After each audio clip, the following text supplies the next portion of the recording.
دیکھتے ہیں کہ اس میں میرے مطابق جو ہے وہ امپورٹنٹ ٹاپک کون کون سے ہیں، ٹھیک ہے، جو میں سمجھتا ہوں، تو جو میں سمجھتا ہوں وہ میں سجیشن آپ کو دے رہا ہوں، اس کو فوکس کیجیے۔ اس کا مطلب نہیں ہے کہ دوسرے ٹاپک نہیں آ سکتے، لیکن جب جہاں تک میرا ایکسپیرینس ہے میں آپ سے شیئر کرتا ہوں کہ کون سے ٹاپکس ہیں جو امپورٹنٹ ہیں اور جو ایگزام میں پاسبلی آ سکتے ہیں۔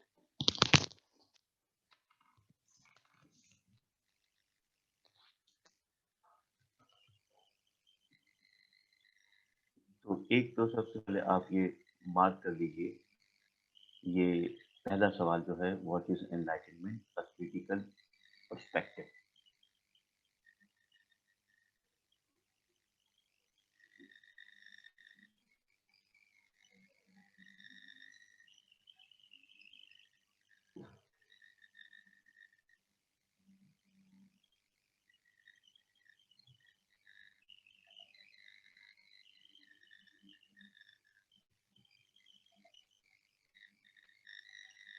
جی سر، نیکسٹ۔ ٹھیک ہے جی، اب اس میں لکھنا کیا ہے یہ سب سے زیادہ امپورٹنٹ ہے۔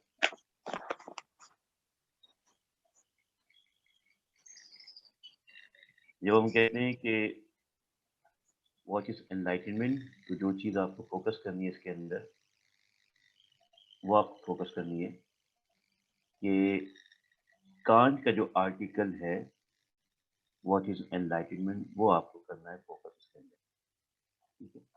تو میں اس کانٹ کے آرٹیکل کی کچھ امپورٹنٹ جو سلائڈس آپ کو شیئر کر رہا ہوں، ٹھیک ہے، وہ آپ اس سوال کے اندر جب پوچھا جائے گا کہ کانٹ کے مطابق انلائٹنمنٹ کیا ہے اس کے آرٹیکل کے مطابق، ٹھیک ہے، تو وہ آپ کو یہاں لکھنا ہوگا، تو تھوڑا سا آپ کا پیشنس چاہیے۔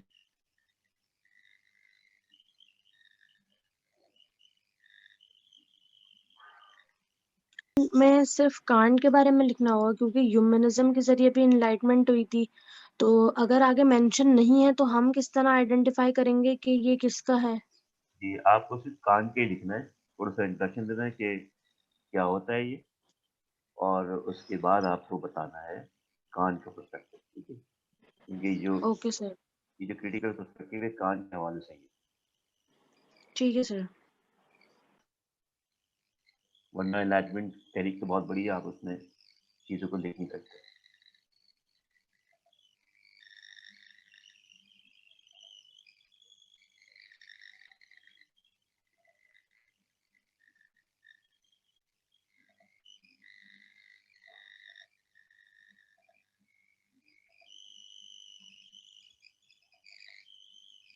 یہ سلائڈ آپ کو نظر آ رہی ہے؟ جی سر۔ سلائڈ میں آپ کو ماڈرنزم کے بارے میں ملے گا، ٹھیک ہے، اور اس میں آپ کو ایج آف انلائٹنمنٹ کے بارے میں ملے گا، اور اس میں آپ کو انلائٹمنٹ کے بارے میں بہت کچھ ملے گا۔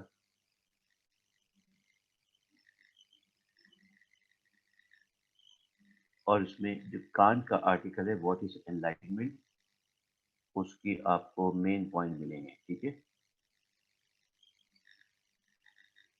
He explained that جی سر۔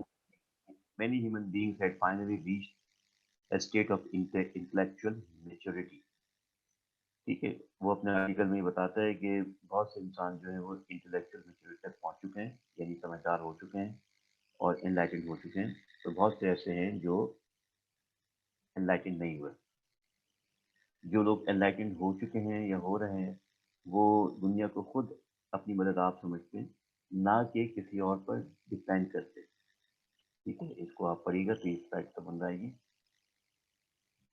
پھر وہ کہتا ہے کہ میجورٹی آف ہیومن جو ہیں وہ ابھی بھی لیزی ہیں، بزدل ہے۔ جو بزدل ہوتا ہے، لیزی ہوتا ہے، وہ کبھی انلائٹنڈ نہیں ہوتا، ٹھیک ہے۔ جو طاقتور ہوتا ہے ذہن کے حساب سے، سمجھ کے حساب سے، وہ انلائٹنڈ ہوتا ہے کیونکہ وہ اپنی تھنکنگ کو استعمال کرتا ہے، ٹھیک۔